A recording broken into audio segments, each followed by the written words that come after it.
자, 그래서 이제 절차 보시겠어요?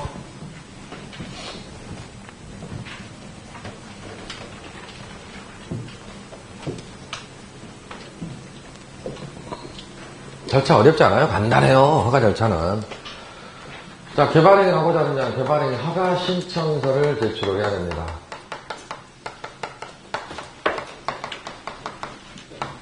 그러면 제출은 누구한테 해야 되겠습니까? 허가권자에게 제출해야 되는 것이에요. 자, 지금까지는 계획 수립권자, 승인권자, 뭐 그 정도만 했어요. 더불어서 이제 관리계획의 결정권자로서 이제 용도 지역지구구역, 지구단위교육구역 지정하는 권한자, 그 정도만 했죠. 이제 처음으로 허가권자가 나와요. 허가권자는 둘 중에 하나입니다, 사실은. 둘 중에 하나인데. 자, 이 개발행위 허가권자는 특별시장, 광역시장, 특별자치시장, 특별자치, 도지사, 시장, 군수가 허가권자예요. 특별시장, 광역시장, 특별자치시장, 특별자치, 도지사, 시장, 군수가 허가권자인데, 이 국토개법만 허가가 있는 게 아니다 그랬잖아요. 그래서 우리가 첫날 행정조직을 체계하면서 허가라는 것은 민원사무고 아주 빈번하게 가장 많은 허가가 건축허가일 거 아닙니까? 그러니까 이런 허가 권한을 상급행정청인 시도지사에게 부여하고 있는 게 아니고 일반적으로는 자 시장, 군수, 구청장에게 허가 권한을 주고 있는 게 일반적이다라고 설명을 드린 바 있습니다. 일반적으로. 자, 그러면 그 차이는 뭐냐면요. 자, 문제는 이 특별시, 광역시에서만 문제가 되는 거예요. 특별시, 광역시에는 밑에 하급행정처로서 구청장이 있죠. 그렇죠? 그러면 이제 구청장이 일반적으로 허가 권한 행사하는 게 거의 대부분인데요. 국토개법에서는 아직 구는 등장을 하지 아니하고 있잖아. 구가 나오질 않잖아요. 그러니까 이제 하나의 도시를 대상으로 하고 있고 구가 등장을 하고 있지 않지. 구청장이 그렇다면 안 나오는 거예요. 구는 어디서부터 등장하느냐면 전혀 성격이 다른 제도 맨 마지막에 정리할 토지거래 허가제도부터 구가 등장을 해요. 아셨어요? 그러면 여기까지 개발행위까지는 구가 등장을 하지 아니하고 있다. 그렇다면 허가 권한자가 특별시, 광역시에서는 특별시장, 광역시장에게 권한이 있어요. 여기는 하급청이 없잖아, 다. 시장 군수가 하급청이고. 그러니까 특별시장, 광역시장, 특별자치시장, 특별시장 군수가 개발행위 허가권자입니다. 그런데 다른 법에서는 구청장이 나온단 말이에요. 그러면 구청장이 등장을 하게 되면은요, 구청장이 허가권자 되는 거예요. 그럼 우리가 이제 구청장, 시장, 군수 여러 개 부르지 않고 시장, 군수, 구청장 여러 개 일반적으로 기술하고 있잖아. 그리고 그게 입에 붙었고. 그래서 이제 허가권자가 특방, 시장, 군수, 국토개법에서 개발행위 허가권자는 다른 법에서는 시장, 군수, 구청장이 되는 겁니다. 그럼 여기서는 어떻게 돼요? 아, 이 사람들이 허가권, 여기 행정청은 이 사람들밖에 없잖아. 그러니까 시장, 군수 앞에 항상 특자, 특도가 다 붙어요. 자, 그리고 아직까지는 너무 행정권한자, 행정청, 누가 이 일을 한다. 그거 연연하지 말고 합시다. 연연하지 말고. 아, 누가 하든지 뭔 상관이야. 이렇게 그냥, 왜? 마찬가지로 사람 물어보는 거, 행정청 물어보는 것도 그렇게 시험에 많이 나오질 않습니다. 숫자도 그렇게 많이 안 나오듯이 우리가 가장 힘든 게 두 개 사실은 공법 공부하면서. 숫자 정리하는 거하고 사람 정리하는 거하고 그게 그것 같다. 그러니까 그냥 뭐 그거 나오면 틀려버린다 이렇게 담대하게 마음을 먹고 너무 사람에 이렇게 휘둘리지 말고 권한자 차차 제가 정리해 드릴 거니까요. 일단은 허가권자 하면 이제 습관적으로 그냥 특광시장 군수 여러 개 대답을 해 주시면 돼. 기억 안 나도 좋고. 뭔만 좀 해요. 오늘은 건곡물 토토토. 자, 손에다 써요. 건곡물 토토토. 그 다음에 아까 우리가 사업 절차에 있어서 용어 2개, 계획 2개, 단계별 집행계, 실시계, 입에 붙게끔 몇 번 좀 읽어주셔라 이 말입니다. 아마 그 정도만 하시면 되지 뭐 얼마나. 어차피 다음 주 되면 하나도 기억 안 나. 나중에 이제 일주일 지나도, 일주일이 뭡니까? 하루만 지나도 기억이 안 나요. 하루가 뭐예요? 반나절만 지나도 기억 안 납니다. 이게 공법이에요. 그러니까 아무 고민하지 말고 나중에 이제 1월달 돼도 별 차이는 없습니다. 지금하고 뭔 소리냐. 2달 동안 죽으라고 하고 다니면서 그랬는데 별 차이는 없지만은요. 그래도 기가 조금 트여요. 조금 트인다라는 것이에요.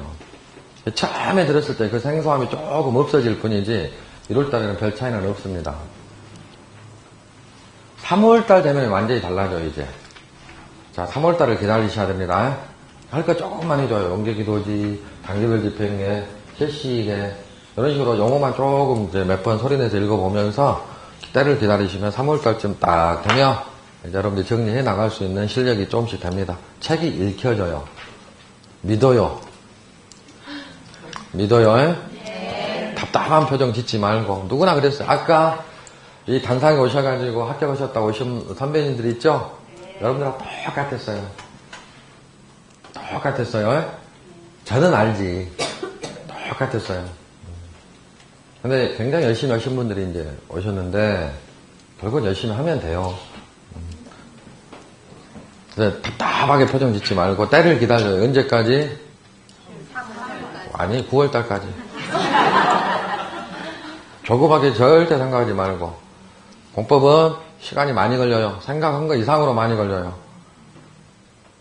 생각한 거 이상으로 많이 걸리니까, 조금씩 해가면서, 그리고 이제 뭐 시험이 어렵게 나오네. 이런 거 휘둘리지 마시고. 시험이 아무렇게 어렵게 나와더라도 합격하는 사람들 합격해요.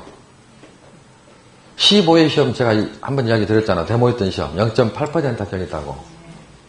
대한민국에서 0.8% 합격한 시험이 15회 때 공인중개사 시험이에요. 그래도 그때 합격하신 분들 일단이 그것도 동차로. 학원에 단두 명은 동차로. 그 어려운 시험이.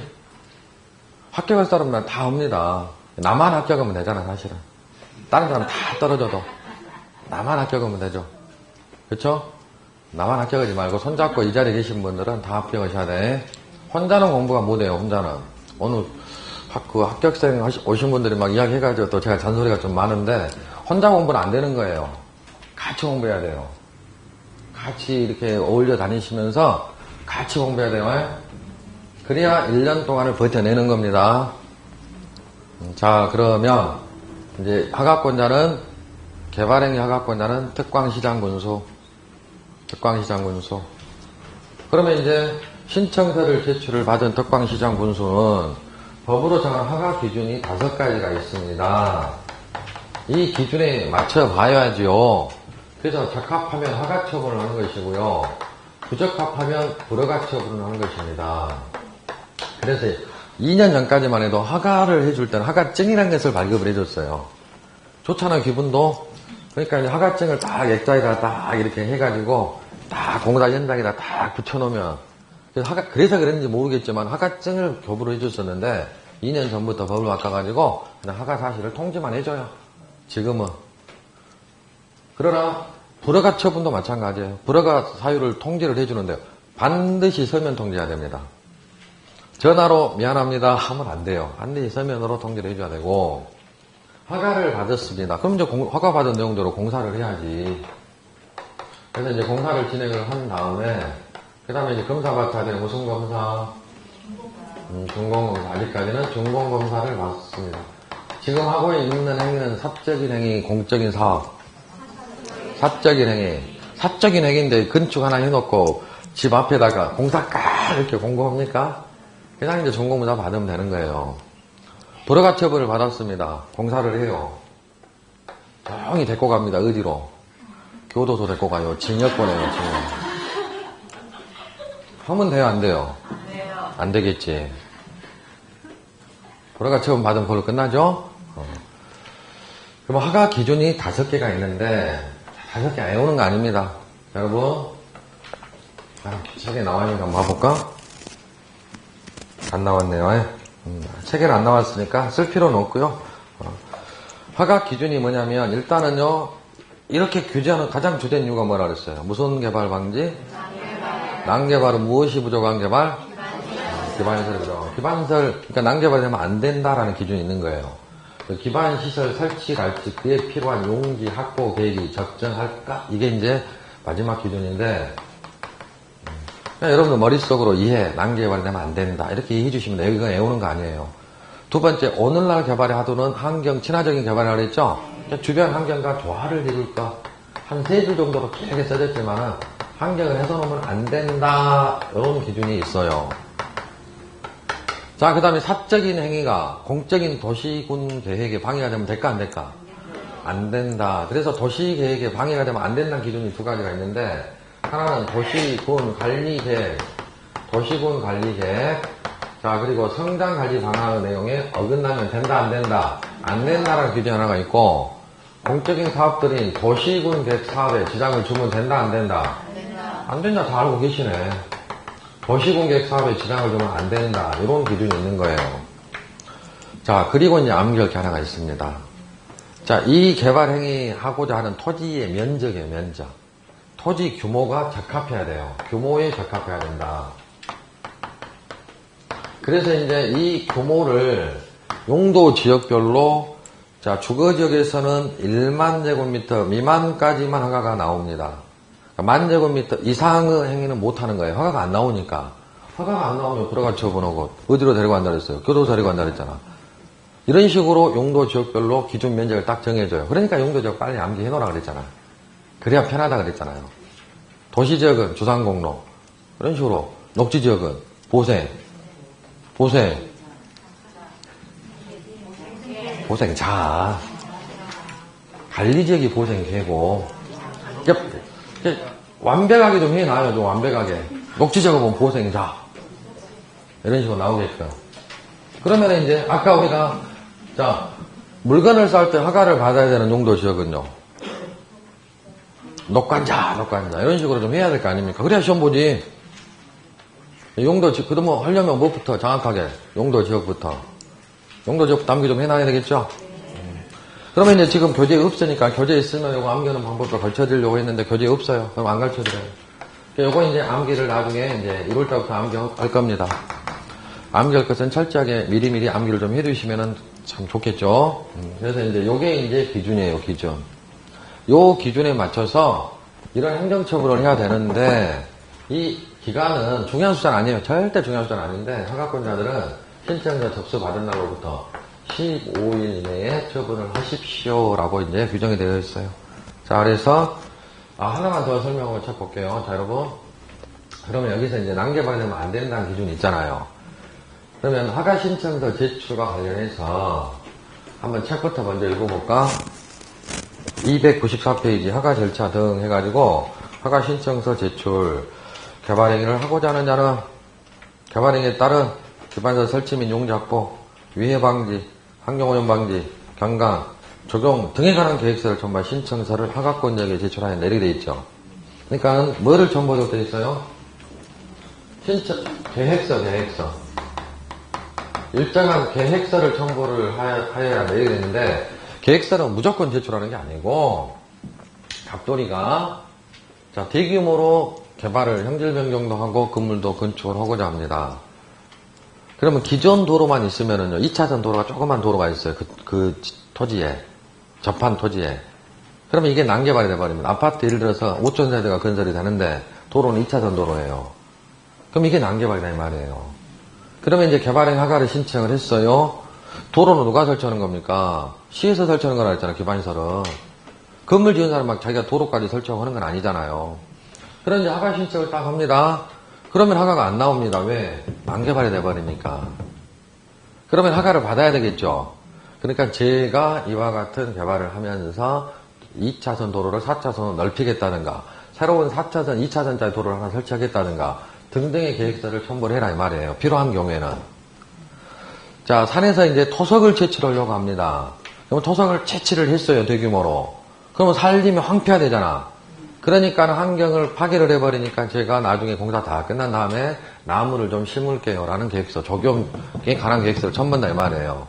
그러면 이 계획서를 첨부를 딱 했으면 그래 그러면은 그 계획대로 하게 되면은 난개발이 안 되니까 허가를 해주겠지? 문제는 갑돌이가 2차선 도로 계획서를 설치하는 도로 계획서를 첨부를 했는데 이게 시장님 입장에서는 규모도 적합하고 도시계획에 방해가 되는 것도 아니고 주변 환경을 해소하는 것도 아닌데 도로가 좀 좁네. 그래서 허가를 못 해주겠다 이 말입니다. 그러면 한번 갑돌이를 불러요. 시청으로 오십시오. 불러가지고 자, 갑돌씨 이게 2차선 도로만 가지고서는 내가 허가를 해주기가 곤란하네요. 4차선 도로 하면 허가를 해주겠는데 라고 의향을 물어봐요. 그러니까 허가를 받고자 하는 갑돌이는 그렇습니다. 좋습니다. 그럼 제가 4차선 도로로 설치할게요 라고 이제 동의를 해요. 자, 그랬을 때 좋다. 그러면은 제가 허가를 해주긴 해주겠는데 반드시 4차선 도로 설치를 해야 합니다라는 조건을 붙여가지고 허가를 해줄 수도 있다 이 말이에요. 조건부 허가 넣을 수가 있습니다. 자, 조건을 붙여서 허가를 합니다. 그런데 법에서는요, 기본적으로 갑돌이를 믿지를 못해요. 요놈이 아쉬우니까 허가를 받기 위해서 그렇게 거짓말 쳐가지고 허가를 받아내놓고 도로 설치 안 해버리면. 그래서 그 조건 이행을 담보하기 위해서요, 돈을 좀 받아둡니다.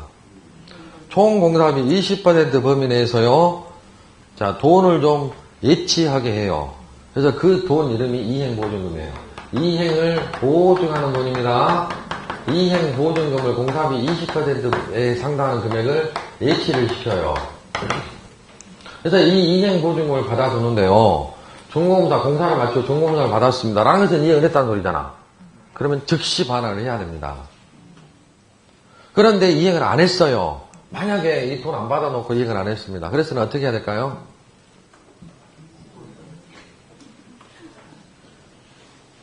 아니, 도로 설치를 안 해봤다면 이 말이에요. 조건을 붙였는데. 그럼 어떻게 해야 돼요? 아니, 도로 설치하게끔 해야죠. 어떻게 해요? 강제로. 강제로 도로를 설치해야 돼요. 근데 버텨버리면은요,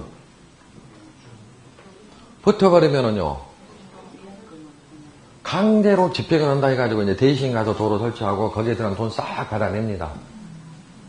건물 철거하십시오라고 명령을 했어요. 행정명령을. 건물 철거를 안 합니다. 버텨요. 그럼 가만히 놔둡니까? 강제 철거해버리잖아.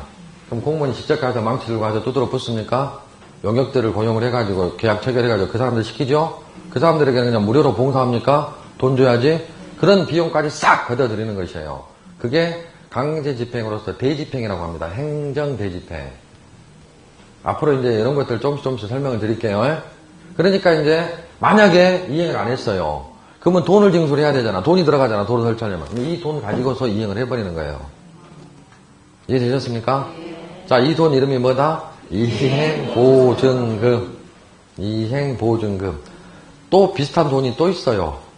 그러니까 이제 비슷한 돈, 자, 이 있으니까 이행 좀 이따가 아니고 오늘은 앞에서 이제, 시간을 많이 잡아먹어가지고, 오늘 다 끝내려고 했는데 미처 못 끝내니까 다음 주에 또 새로운 돈이 하나 나와요. 이행 강제금. 비슷하잖아. 이행금. 비슷하지만 이행 보증금하고 이행 강제금하고는 같다 틀리다. 어떻게 틀리다? 그렇죠. 이제 교육의 효과가 나타나잖아요. 틀린 거예요. 이행 보증금하고 이행 강제금하고. 아셨습니까? 헷갈린다. 그럼 어쩌란 말 헷갈린다며. 안 헷갈릴 때까지 해야 되는 것이에요. 누가? 여러분들이 직접. 공부는 스스로 한 겁니다. 학원에서 강의를 잘못해서 합격을 못했다. 학교 사람도 다 합격하는데 왜 자기만 합격 못해놓고 그렇게 학원 핑계를 대고 선생 핑계를 대냐 이 말이에요. 절대 나중에 여러분들 내년에도 비록 떨어졌다 하더라도 학원 핑계 대지 말고 누구를 자기 자신을 탓해야 돼. 공부를 안 한 나를. 지금은 아직까지는 이제 처음이니까 열심히 하려고 마음먹고 있죠? 이 마음 변치 말자.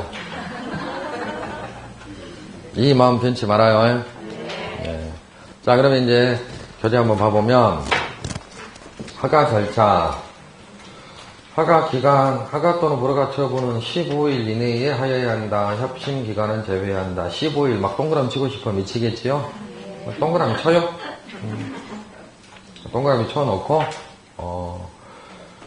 뭐 중요한 건 아니니까. 그리고 그 밑에 있는 말은 잘못됐습니다.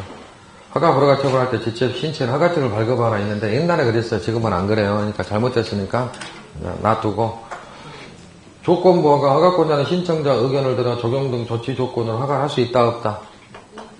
있다만 동그라미 치십니다. 실제 시험 그렇게 나왔으니까 없다로 해가지고 그 다음에 이제 돈 하나 딱 나오네. 무슨 거? 소리내서 같이 읽어봐요. 이행 보증금. 허가권자는 적용 등을 위하여 필요하다고 인정하는 경우로서 대통령령으로 정하는 경우 5가지를 따로 규정해놨어. 예치시킬 수 있는 사유를. 이와 같은 이행을 보증하기 위하여 이행 보증금이라는 것을 예치하게 할 수가 있다. 됐지요? 됐죠? 그래서 이게 절차예요, 절차. 신청서 제출하면 기준에 맞춰서 허가 또는 불허가 처분하는 것이다. 이게 절차입니다. 별거 없어요. 그래서 이제 요거 딱 하나 암기하면 돼. 요거 하나. 요거 하나. 그리고 여기다가 조금만 더 살을 붙이시면 되는 것이다. 네모 3번 개발행위 허가 제한은 오늘은 하지 않겠습니다. 패스하고요. 자, 그 다음에 네모 4번 도시공역 시설부지에서 개발행위. 자, 요놈을 하겠는데요. 네모 4번.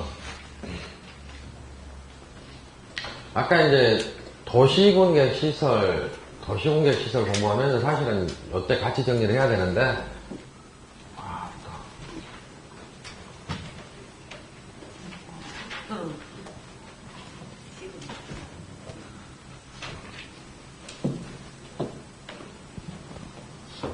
아까 그 마지막으로 제가 끝까지 안 들었습니다만은, 그 누구지? 마지막 연합회 회장님 이야기는 그냥 머릿속에서 지워버리셔요. 뭐 시험 제도가 어떻게 된다 이런 말들은 신경 쓰지 말아요 말이에요. 그런 이야기들은 20년 전부터 나왔어요. 시험 제도가 바뀐다는 이야기, 뭐 영어가 포함이 된다는 둥, 1차, 2차를 같이 본다는 둥, 또 나눠서 본다는 둥, 뭐 이런 이야기들은 절대 휘둘리지 말고 여러분들은 기존 제도 그대로 공부하니까, 다만 그 말씀은 맞는 말이에요. 빨리 합격하시라는 거. 제도가 어떻게 바뀔지도 몰라요 사실은. 그러니까 빨리 합격을 해주시는 게 가장 좋아요. 제도 바뀌면 분명히 합격하기 어렵게 바뀌어지겠지. 그래서 이제 자 농담으로 하는 이야기지만은 내년 시험부터 28회 시험부터는 시험 과목에 1차에 영어가 들어와요. 농담이라고 이야기했잖아 미리. 만약에 영어가 들어온다고 생각을 해보셔요. 이 자리에 앉아 계신 분들 중에서 중개사를 공부하실 분들은 거의 없을 거예요. 그쵸? 뭐 토익 700점 이상만 중개사 700점이 너무 하나, 사법시험도 700점이니까 한 600점 이상만 시험을 볼 수 있다. 뭐 이렇게 바뀝니다. 라고 생각을 하고, 올해 아니면 내가 안 된다 생각하고 반드시 올해 합격해버리자. 그 예전에 한번 공인중개사 사이트에 한번 들어간 적이 있었어요. 그래가지고 보니까 그 설문조사를 하더만, 공인중개사 시험에 꼭 포함시키고 싶은 과목, 왜 자기들이 결정하냐 이 말이에요. 꼭 포함시키고 싶은 과목은 보니까는요 100% 영어돼요.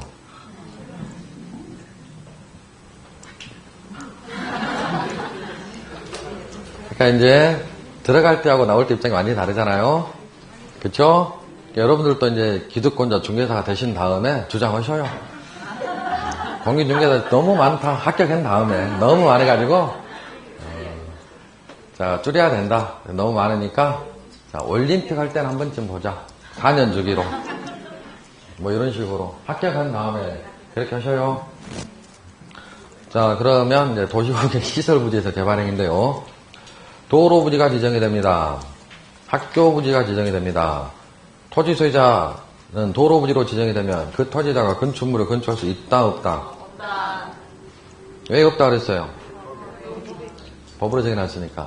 그 법이 바로 자 여러분 교재 295페이지 네모 4번 도시공개 시설부지에서 개발행해가지고 1번 원칙 봐보시면, 시장님들 허가 분야는 도시공개 시설 설치 장소로 결정된 지상, 지하 등에 대하여 당해 도시공개 시설이 아닌 건축물의 건축, 공작물의 설치를 허가하여서는 아니 된다. 이게 국토교육법 규정입니다.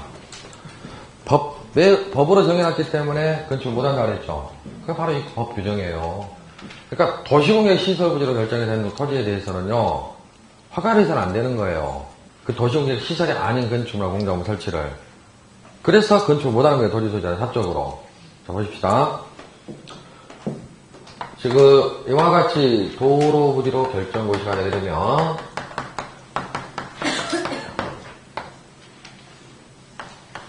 토지 소유자들에게는 개발이 금지가 되는 법적 규제가 들어갑니다.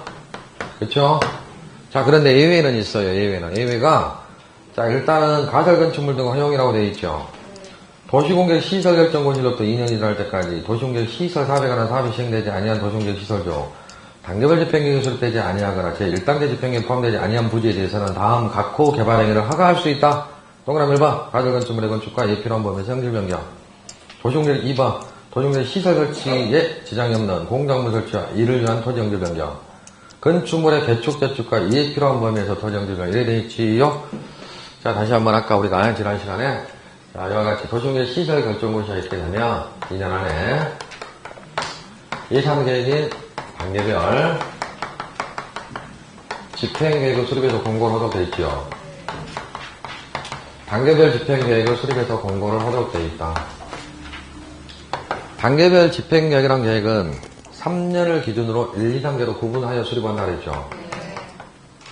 3년 이내에 시행할 사업이면 1단계 집행계획에, 3년 이후에 시행할 사업이면 2단계 집행계획에 포함시키도록 되어 있습니다. 도로부지가 지정이 됐습니다. 일단 개발금지입니다. 자, 그런데 2년이 지날 때까지도 사업을 하지 아니하고 있는 경우에는 토지 소유자들에게 일자간 행위를 허용을 한다 이 말이에요. 근데 자기 토지 본래의 용도로 사용할 수는 없는 노릇이고 2년 동안 사업을 하지 아니하였는데 무조건 할 수 있는 건 아니고 요 단계별 집행계획조차 수립이 안 되어 있어요. 요 계획이. 그러면 사업을 언제 할지 당당 모르죠. 언제 할지를 모르잖아. 막연하잖아. 그리고 수립은 되어 있는데 보니까는 이 1단계 집행계획 포함이 안 돼 있어요. 그럼 2단계 포함이 돼 있잖아요. 그러면 당당 멀었다는 소리지. 그러니까 이 경우에 한해서는 토지 소유자들이 이 경우에 해당이 되면은 가설건축물, 가건물입니다. 우리가 흔히 알고 있는 가건물. 기존의 건축물, 공작물 설치. 그리고 기존 건축물에 신축은 안 되고 증축도 안 되고 개축까지는 허용을 하겠다라는 것이에요. 허용을 하겠다. 이런 행위, 그러니까 임시 가짜잖아, 임시 가짜. 그러니까 임시로 언제까지 사업에 들어갈 때까지는 그 토지를 요 정도는 사용을 해도 좋겠다라는 거. 그리고 사용을 하려면은 허가는 받아야 된다. 그러니까 허가 대상 행위를 따로 규정해 놓고 있는 거예요. 허가 대상 행위를. 자, 아까 우리가 이제 일반적으로 다른 아무런 제도가 없다 그랬을 때 토지에 대해 허가를 받아야 되는 행위는 뭐였다? 건공물 토토토. 그런데 이 도로부지 지정해놓고 학교부지 정해놓고 2년 동안 사업을 하지 아니하고 사업을 하려면 당당 멀었다. 이 경우에 따로 요것만 허용을 하는 거예요. 요것만. 가들 건축물만 기억해 주시면 되겠다. 시험에는 한 번도 나온 적 없어요. 지금까지는. 네. 아셨어요? 그러면 이제 허가를 받았습니다. 그러면 이 가들 건축물하고 공작물은 도로부지 지정된 이후에 새로 설치한 거잖아요. 이건 기존에 있는 건축물 손댄 거거든요. 그러면 이제 이 사업에 들어가려고 해요. 지금 사업을 안 하려고 하는 게 아니고 좀 나중에 하는 거거든. 그래서 이제 사업에 들어가려고 합니다. 그러면 허가권자인 특광시장군에서는 이 가설 건축물 축조한 자, 공작물을 축조한 자, 즉 소유자에게 미안합니다. 사업에 들어갑니다. 그러니까 사업 시행 예정일 3월 전까지는 지금은 적법하게 허가를 받아가지고 축조했잖아요. 시행 예정일 3월 전까지 소유자 부담으로 원상회복 명령을 내리도록 되어 있어요. 원상회복 명령, 쉽게 철거 명령입니다. 여기서 소유자 부담이라는 의미는 가건물 가격이나 공작물 가격에 대해서는 보상을 해주지 아니하겠다는 의미예요. 이렇게 법으로 딱 정해놨으니까 갑돌이가 자기 토지에 가금 정도 건축해서 사용을 하려고 합니다. 나중에 보상금, 가건물 가격은 보상금 지금 못 받아요. 라는 것을 알면서 하는 것이죠. 나중에 뗐으면 안 되지. 법으로 이렇게 정해놨는데. 요게 2년이 경과할 때까지도 사업을 시행하지 아니하고 있는 도시공격 시설 부지에서 개발행위와 관련된 내용입니다. 시험에 한 번도 나온 적은 없다 그랬죠. 그 이유가 그 밑에 박스 밑에 2번 도시공격 시설 부지 매수 청구 제도 때문에 그래요. 이 이제 매수 청구 제도가 국토계획법에서 몇 개 안 되는 별표 2개짜리 제도입니다. 즉 고종적으로 출제되는 제도예요. 올해 시험에도 나왔습니다. 올해 나왔다고 해서 내년에 안 나오면 아닙니다. 거의 매년 지금까지 국토계획법 2003년 즉 14회 시험부터 딱 2차례 제외하고는 한 해도 그러지 아니하고 시험에 출제가 됐던 제도가 이 매수청구 제도입니다. 매수청구 제도다. 자, 여러분 이제 설명부터 먼저 들으실까? 아주 쉬운 제도예요. 쉬운 제도인데 시험에 꼬박꼬박 출제되니까 정확하게 숙제를 해놔야 되고 정확하게 숫자 같은 거 기억을 해놓으셔야 되겠죠? 도로부지가 지정이 됐어요. 관리계 결정고시. 토지 소유자들은 이 도로부지를 소유하고 있는 토지 소유자들은 건축할 수 있다 없다? 없다. 개발 금지된다. 자기 토지를 이용을 못하죠. 재산권 행사에 제한을 받죠. 보상해줘요 안 해줘요? 땅값 나중에 공사들 할 때 땅값 주는 거 말고 건물 못 짓게 규제하고 있잖아요. 그러면 여기에 대해서 보상금 지급합니까 안 합니까? 안 하죠. 자, 그러면 여기서 우리가 이론적으로 조금 시험에는 나오는 건 아닌데 알아두어야 될 개념이 하나가 있습니다. 손실보상입니다. 손실보상. 손실보상의 상대 개념이 손해배상이에요.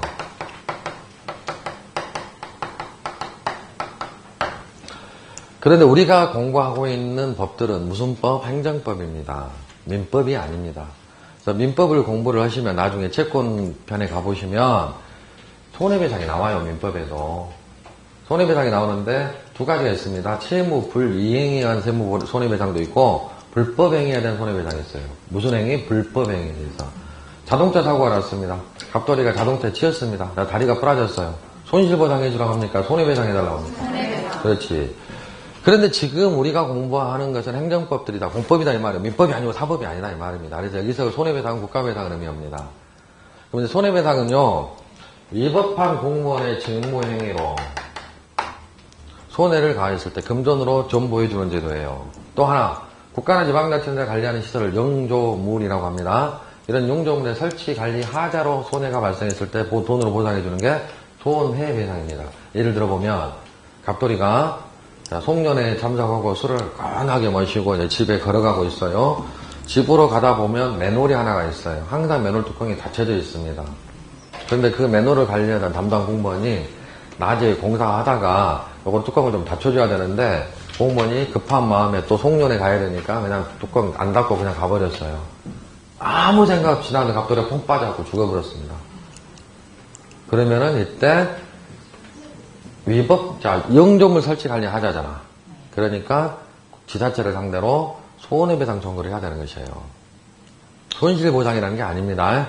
얼마 전에 뭐 집회하다가 물대포 싸가지고 그게 적법한 행위인가 모르겠습니다만 그럴 때는 이제 손해배상을 청구를 해야 되겠죠. 국가배상을. 위법한 공무원의 직무행위로 인하여. 그렇죠? 자, 그렇다면 이제 우리가 공부하는 영역에서는 손해배상은 나오지 않습니다. 손실보상입니다. 손실보상이란 적법한 공권력 행사로 법으로 정한 절차에 따라서 적법하게 공권력 행사를 하였음에도 불구하고 일정한 자에게 아주 특별한 희생을 가했을 때 그 사람만 희생을 받으면 안 되잖아요. 그래서 우리가 온 국민이 공평부담을 견지해서 십시일반해가지고 돈으로라도 보상해주는 저런 제도가 손실보상이라는 제도입니다. 그러면 키포인트는 특별한 희생이에요. 특별한 희생. 직접적으로 시험에 나오는 건 아닙니다. 지금 하고자 하는 이 매수청구라는 제도를 이해하기 위해서 설명을 드리는 거예요. 자, 그러면 이 특별한 희생의 상대 개념이 사회적 제약입니다. 대한민국 국민이면 공공복리를 위해서 어느 정도 감수하여야 할 그러한 제약이에요. 여기에 대해서는 사회적인 제약이면 보상을 안 해주는 겁니다. 특별한 희생이면 이때 보상을 해주는 것이에요.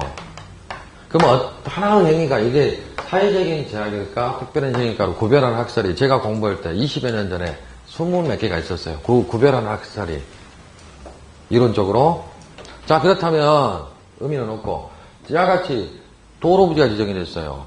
그러면 지금 건물 못 짓게 재산권 행사에 제한을 가하고 있죠. 근데 보상을 안 해준다 그랬죠. 왜요? 이제는 대답을 할 수 있지. 사회적 제약이니까. 특별한 희생이 아니니까. 사회적인 제약이니까. 갑돌이가 소유하던 토지에 어느 날 시가와 조정격이 지정이 됩니다. 시가와 조정격 어디에 지정이 되죠? 신도시 주변에 지정이 된다 그랬죠. 자, 여기다 이제 신도시 만들겠다고 발표를 해요. 시가와 조정격으로 여기 지정을 했어요. 불행히도 갑돌이 토지에 내가 있어요. 이렇게. 다 붙어있네.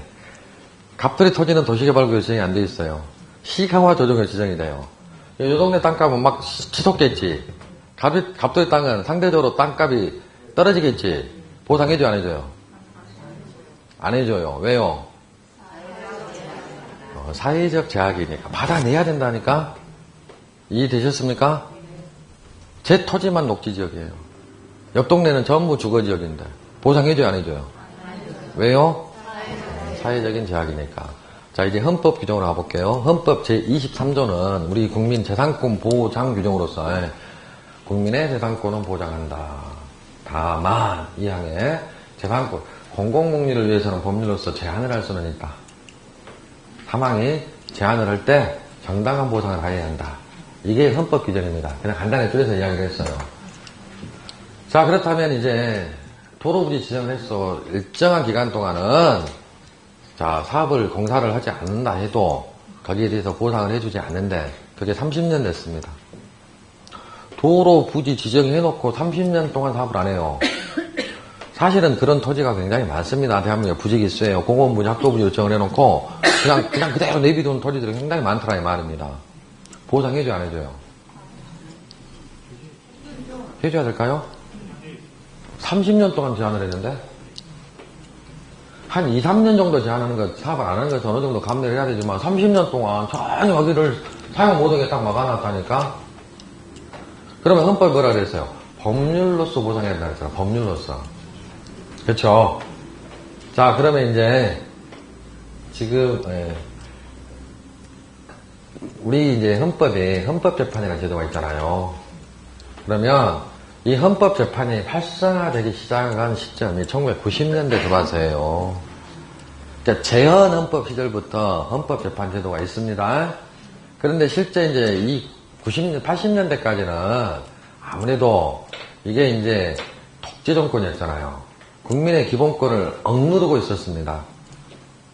그렇잖아요? 감히 헌법재판을 청구할 생각을 못 하는 것이에요. 잡아가니까.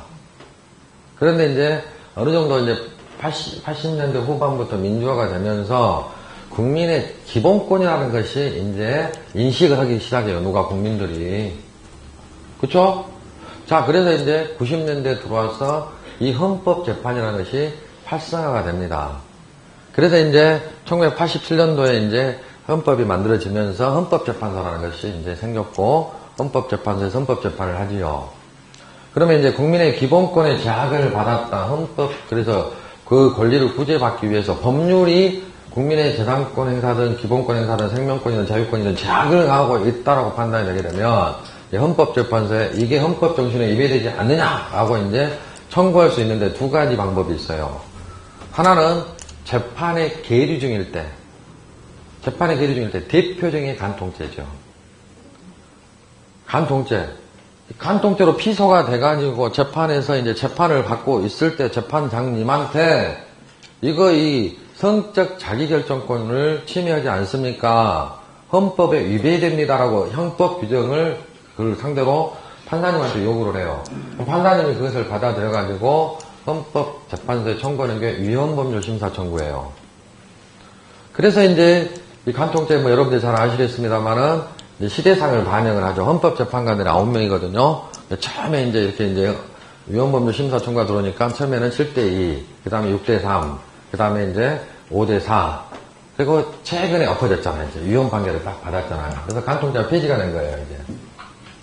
수십 년에 걸쳐서 이렇게. 자, 그런데 이제 문제는 재판에 계류 중이지 않았을 때는 그때 제기할 수 있는 게 헌법소원입니다. 헌법소원이에요. 그래서 법률이 나의 기본권을 침해를 하고 있습니다라고, 그래서 그 법률이 헌법 정신에 위배되는지 판단을 요구하는 방법이 헌법소원이다 이 말이에요. 자, 그래서 1990년대에 토지 소유자 한 분이 이런 식으로 도로 부지를 지정을 해놓고 지금 10수년째 사업을 하지 않냐고 있습니다. 재산권 행사에 과도하게 침해를 하고 있지 않습니까? 판단을 좀 해주십시오라고 국토개법 이전법인 구도시개법을 대상으로 헌법소원을 제기를 합니다. 그래서 헌법재판소에서 아주 유명한 헌재의 결정 중에 하나인데요. 1997년도에 결정을 딱 합니다. 그렇다. 10년을 여봐요. 10년. 헌재에서 정해준 기간이에요. 이와 같이 도로부지, 학교부지 지정이 되고 10년이 지날 때까지도 사업을 하지 아니하고 있는 경우에는 사회적인 제약으로 볼 수가 없다. 처음에는 사회적인 제약이었지만 이게 특별한 희생으로 전환이 된다. 그럼에도 불구하고 아무런 보상 규정이 없는 도시계획법은 헌법에 위배된다라고 결정을 해버립니다. 위헌 판결을 내려버렸다 이 말이에요. 국토개법 이전법인 구도시계획법을. 그런데 이제 위헌 판결이 단순 위헌 판결을 해버리면은요, 그 법이 그냥 날아가는 거예요, 통째로. 법 조문 하나 때문에. 그게 대표적인 게 여러분들이 이제 알 수 있는 게 뭐가 있을까? 예전에 노무현 대통령 시절에 신행정수도 특별법이 있었죠. 그거 헌재에서 경국대전을 근거로 해가지고 위헌 판결 내려버렸잖아요. 그러니까 그 법의 근거에 설치한 모든 조직이랄지 모든 게 다 폐지가 돼버리는 거예요. 지금 현재 국토개법이 없다고 가정을 해보십시오. 국토개법에서 어마어마하게 중요한 용도 적용한 제도가 있잖아요. 그렇죠? 도시계획이라는 제도가 있고 그게 법이 날아가면 되겠습니까? 그러니까 이 단순위헌 판결을 내리지 아니하고 기간을 언제까지 줄 테니까 법을 그것을 고치십시오라는 변형된 헌법 위헌 판결의 일종의 헌법 불합치 결정을 합니다. 그러니까 법을 고쳐야 돼요. 이제 보상규정을 둬야 된다 이 말입니다. 한편 예전에도 한번 이야기한 것 같은데 지난주에도 개발지향적이라는 놈 있잖아요. 용도구역. 그 개발지향적이 원래 이제 국토계획률원 법률의 이전법인 도시계획법에 있었어요. 그런데 이 도시계획법이 이 개발지향적이라는 놈 때문에 한번 또 위헌 판결을 받아버립니다. 그것도 역시 헌법 불합치 결정. 그래서 개발지향적은 독립을 시켜버렸잖아요. 법을 따로 만들어버렸어요. 개발지향에 대한 법을. 자, 그러면 이제 이 국토계획법을 자, 이제 고쳐야 된다 이 말이에요. 그 도시계획법을. 그래서 이제 아까 처음에 이야기했던 난개발 문제랄지 여러 문제들을 해결을 하고자 이제 이 국토계획법을 제정을 하면서 이 매수 청구라는 제도를 이 법에 도입을 했어요. 너무 장황하게 설명을 했다. 매수 청구 제도 아무것도 아닌데. 자, 그렇다면 이제 그거 하나 기억을 하자. 몇 년이 지나도 사업을 하지 않았을 때. 그렇지, 10년. 이제 10년 안 잊어먹겠죠? 뭘 안 잊어먹을까? 다음 주에 물어보면 좀 잊어버리지. 10년. 10년이 지나도 사업을 하지 않아요. 그러면 이제 특별한 희생으로 전환이 되니까 이 국토계획법에서 자, 토지를 직접 현금 보상의 규정을 두고 있는 손실보상을 할 수 있다라고 이제 이렇게 규정하고 있는 게 아니고 자, 토지를 사가주세요라는 청구를 허용을 합니다. 그런데 생각을 해보자. 도로부지로 지정이 됐다 하더라도 거기가 논밭입니다. 임야예요. 아니, 논밭입니다. 농사 짓는데 하등에 규정하고 있는 건 아니지. 뭘 규정하고 있어요? 건축 또는 공작물 설치를 하가해서는 안 된다. 여기에 들어가고 있는 것이죠. 그렇다면 자, 보상을 해주는 토지는 지목이 대인 토지만 허용을 합니다. 모든 토지가 다 매수청구 대상이 아니고 지목이 대인 토지 소유자에 한해서만 사업을 안 할 생각이면은 제 토지를 사가주세요라는 청구. 무슨 청구? 매수 청구. 그래서 이제 이 매자가 우리가 한자로 매자는 팔매자, 살매자가 있지 않습니까? 팔매자를 사용을 하겠죠. 그러면 이제 매수 청구는 누구한테 하는 거냐면요. 자, 그 도시 시장님들이라는 게 원칙이지만 사업의 시행자가 정해져 있으면 시행자에게도 청구를 할 수가 있고요. 해당 시설 설치 관리 의무자가 법적으로 달리 정해져 있다면 설치 관리 의무자에게도 청구를 할 수가 있어요. 그런데 이제 뭐 여기까지 설치 의무자와 관리 의무자가 서로 다른 경우도 있을 수는 있어요. 그랬을 때 관리 의무자는 아무 죄가 없지요. 설치된 시설 관리만 할 법적 의무가 있는데 이거는 설치를 안 하니까 청구가 들어오는 거지. 이 경우에는 설치 의무자에게만 청구를 해야지 서로 다른 경우에 관리 의무자에게는 하면 안 되는 것이다. 그러면 일단 이제 자, 좋습니다. 그러면 이제 청구 갑돌이 토지가 여기에 해당이 돼가지고 서류를 갖춰가지고 청구를 했네. 그러면 결정을 해줘야 되잖아. 그래서 자, 6개월 주고 있습니다. 언제부터? 당연히 청구가 들어온 날부터죠. 청구일로부터 6개월 안에 자, 이 매수를 청구를 받은 자들을 매수 의무자라고 용어를 사용하는데요. 이 매수 의무자들은 뭐지? 매수할 것인지 말 것인지 여부를 결정을 해서 통지를 하도록 되어 있어요. 알리도록 되어 있습니다. 6개월 안에. 이런 숫자들은 기본 숫자고요. 아무 걱정하지 않아도 시험 볼 때쯤 되면 다 속적으로 계실 숫자니까 6개월 안에 매수 여부 결정해서 통지를 하도록 되어 있다. 여기서 하나 알 수 있는 게 있어요. 여부 결정이에요. 그렇다면 매수를 꼭 반드시 해야 되는 건 아니네. 청구가 딱 들어오게 되면 반드시 의무자로 매수를 해야 되는 건 아니네. 그러니까 나중에 이제 민법에 여러분들이 이제 권리의 성질대로 공부할 것인데요. 여기서 이 권리는 단순 청구권이지, 청구만 할 수 있는 권리지, 여기 청구를 했다고 해서 무조건 의무적으로 매수를 해야 되는 것들은 아니다라는 것. 됐지요? 그러면 이제 매수를 하기로 결정을 했어요. 하기로 결정했으면 이 통지가 있는 날을 기산점으로 해가지고 이제 2년 주고 있습니다. 2년 안에 매수를 하여야 한다. 이렇게 규정이 되어 있어요. 2년 안에 매수를 하여야 한다. 그래도 너무너무 기간이 오래 걸렸죠? 이 기간을 꼭 다 채운다 그러면은 10년, 6개월, 12년, 6개월 걸려요. 돈 받으려면. 그러나 뭐 요 정도는 감수를 해야 되겠다. 자, 그러면 여기서 이제 하나가 뭐냐면, 자, 매수를 거절했어요. 기껏 매수 청구했는데 거절했어요, 매수를. 미안합니다. 매수 못하겠네요. 또 매수를 하기로 결정을 해놓고 2년이 지나도 결국은 돈 때문이죠. 예산 확보가 안 돼가지고 매수를 못했어요. 그럼 아무 의미가 없잖아요. 아니 손실보상 규정이 없어가지고 위헌 판결을 받아가지고 손실보상 일환으로서 이런 제도를 두고 있는데 매수 청구를 했는데 기껏 청구했는데 거절을 합니다. 그러면 이때는 건물직 해줘요. 건물직 해주는데 자기 토지가 이용할 수 있는 모든 건물을 건축할 수 있게 해주는 건 아니고 따로 정해요. 또 아까 얘기해서 따로 정했던 것처럼 그래서 이제 따로 이제 허가를 받아가지고 설치할 수 있는 시설들을 딱 규정을 해놓고 3층 이하까지 규제를 하면서 단독주택 하고요. 나중에 이제 건축도 공부하실 때 이제 1종 근린생활시설이라는 게 있고 근린생활시설은 2종 근린생활시설이 있어요. 1종 근린생활시설은 100% 다 허용을 하지만 2종 근린생활시설에서는 안 되는 게 있습니다. 4가지가. 그러니까 이런 것들 나중에 암기하면 되는 것이지 뭐 4개밖에 안 되는데 뭐 일도 아니지. 자, 그리고 이제 사업의 지장이 없는 공작물까지는 허가 대상 행위로 규정을 해놓고 있다는 거.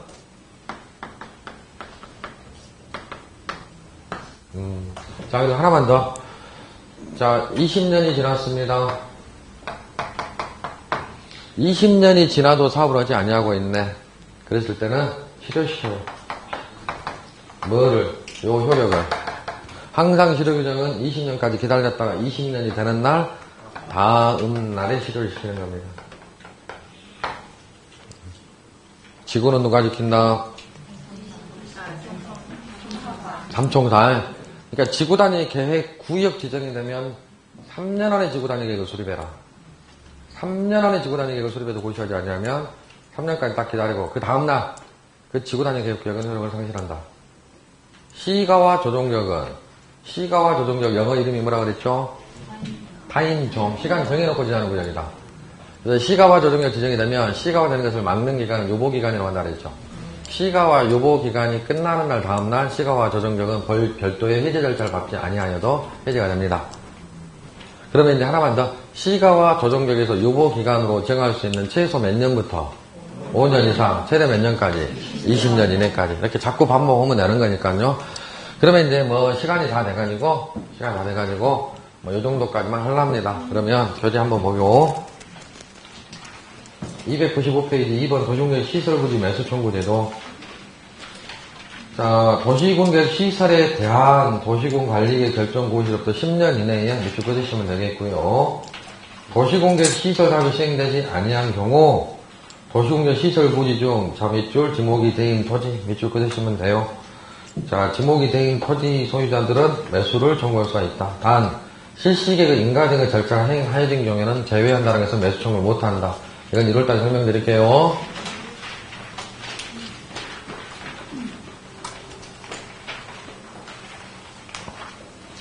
자, 296페이지 매수 청구 상대방, 즉 매수 의무자는 원칙적으로는 해당 도시 시장님들의 청구를 하는 것이 원칙이지만, 자, 네모 박스 안에 2번에 기업 시행자랄지 네음번에 설치 관리 의무가 있는 자에게도 청구를 할 수는 있다. 매수 절차, 매수 의무자들은 청구가 있으면 6개월 이내에 매수 여부 결정. 자, 6개월 이내 매수 여부 결정이다 밑줄. 결정하여 토지 소유자 등에게 통지를 하여야 하고, 매수 하기로 결정한 토지는 매수 결정 통지한 날부터 밑줄 2년 이내 매수. 규제 안하. 매수하지 아니하기로 결정한 경우 또는 매수 결정을 통지한 날부터 2년이 지날 때까지도 매수하지 아니한 경우에는 개발의 허가를 받아 다음의 건축물 등을 설치할 수가 있다. 3층 이하의 단독주택, 3층 이하의 제1종 근린생활시설, 3층 이하의 제2종 근린생활시설.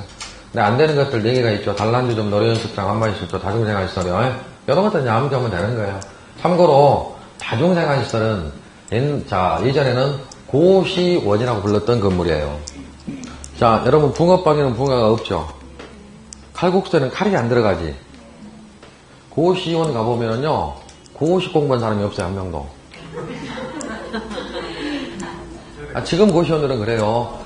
지금도 요즘에 막 고시원 하는데, 그래서 이제 법에서는 작년인가 고시원 이름을요, 다중생활시설로 이름을 바꿔요. 다중생활시설로. 그러니까 고시원에서 거주하신 분들은 다중생활을 해요. 여러 가지. 노가리 하신 분도 있고, 학생들도 있고. 그러니까 이제 이름이 다중생활시설이에요. 고시원 이러니 이런 것들은 안 된다 이 말입니다. 허가를 받아서 할 수 있는 건 아니에요.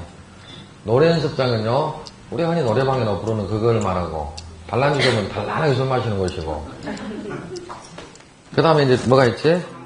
안 마실 수 알아서 이제 판단해 보시고. 자, 그 다음에 그 밑에 이제 3번 시력이죠. 도시공경 시설결정고시로부터 20년일 할 때까지. 20년 동그라미 별표 2개 지시고. 그 당해 도시공경 시설결정에 관한 도시공경 시설값이 시행되지 아니한 경우, 도시공경 시설결정은 고시로부터 밑줄 20년이 되는 날 다음 날에 그 효력을 잃는다. 밑줄 긋고 다음 날 동그라미 별표 하나 딱 치시면 돼. 오른쪽에 지방위에 보고는 1월 달에 보자.